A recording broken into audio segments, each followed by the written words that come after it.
Assalamualaikum warahmatullahi wabarakatuh.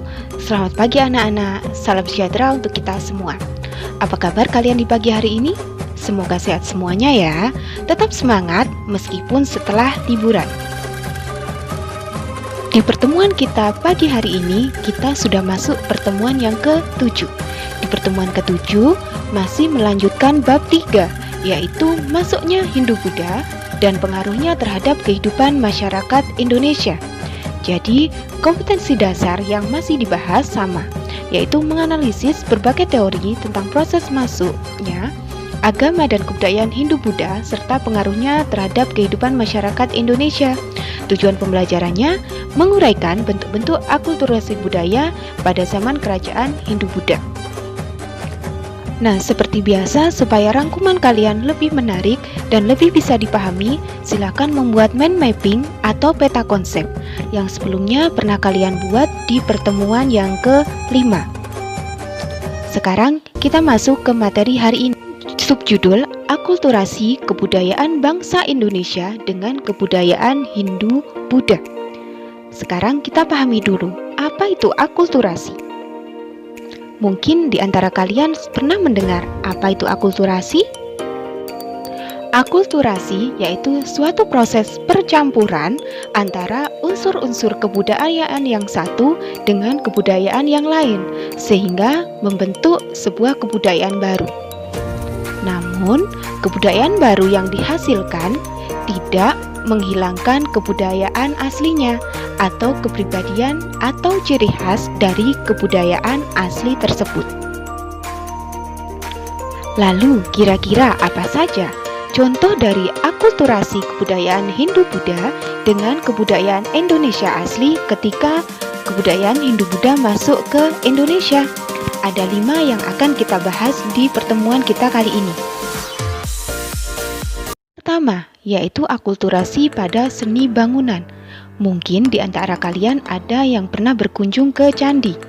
Bentuk candi di Indonesia pada umumnya merupakan akulturasi dua budaya, yaitu budaya Hindu-Buddha dengan Indonesia asli. Contohnya, Candi Borobudur, ada juga Candi Jago. Bagaimana akulturasinya? Bisa kalian lihat pada gambar berikut. Sebelumnya, Indonesia itu sudah mempunyai budaya asli, yaitu berupa Punden Berunda, bangunan berunda. Kemudian, ketika agama Hindu-Buddha masuk, ada sebuah candi yang mirip dengan bangunan Punden Berunda. Contohnya, Candi Borobudur, atau yang paling dekat dengan kalian, Candi Jago. Kedua, akulturasi pada seni rupa dan seni ukir. Masuknya pengaruh India ke Indonesia membawa perkembangan dalam seni rupa dan seni ukir. Hal tersebut bisa kalian lihat pada relief atau seni ukir yang terdapat di pahatan dinding-dinding candi. Nah, relief yang terdapat di Candi Borobudur. Di relief tersebut terdapat pahatan riwayat Sang Buddha. Di sekitarnya terdapat lingkungan alam Indonesia seperti rumah panggung dan burung merpati.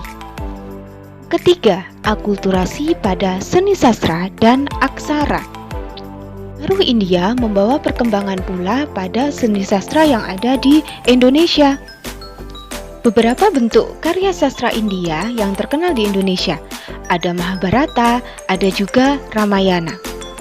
Ketika karya tersebut masuk ke Indonesia, kemudian muncullah Wiracarita atau hasil karya sastra gubahan dari pujangga Indonesia. Misal, ada kitab Bharatayuddha yang digubah oleh Empu Sedah dan Empu Panulu. Selain itu, perkembangan karya sastra Mahabharata dan Ramayana juga melahirkan seni pertunjukan wayang kulit atau wayang purwa. Namun, ketika di Indonesia, cerita Mahabharata ditambahkan ada tokoh Indonesia, yaitu tokoh punakawan seperti Semar, Gareng, dan Petruk. Tokoh-tokoh ini tidak terdapat di India. Keempat, akulturasi pada sistem kepercayaan. Sejak masa praaksara, orang-orang di Kepulauan Indonesia sudah mengenal simbol-simbol yang bersifat filosofis.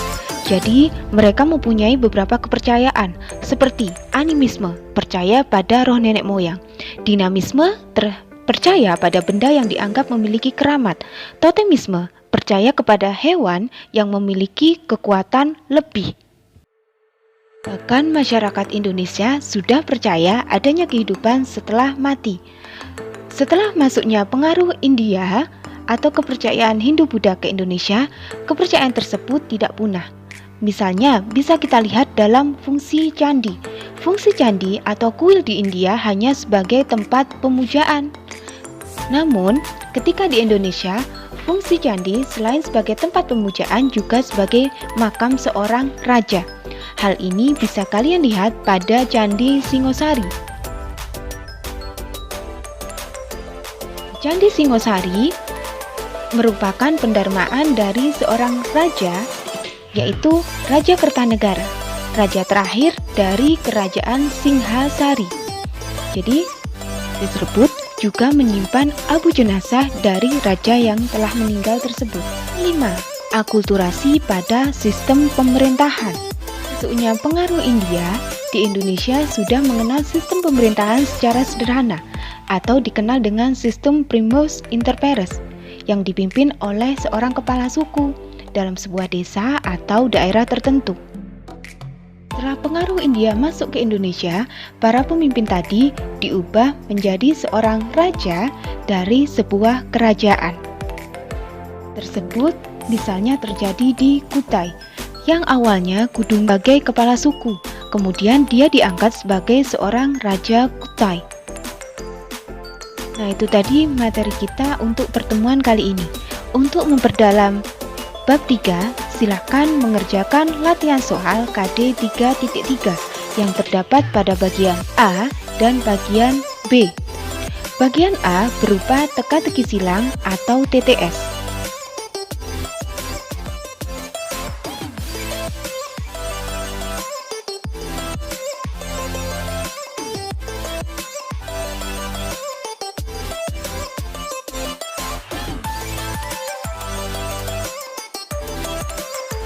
Bagian B berupa mengidentifikasi gambar yang kalian cari.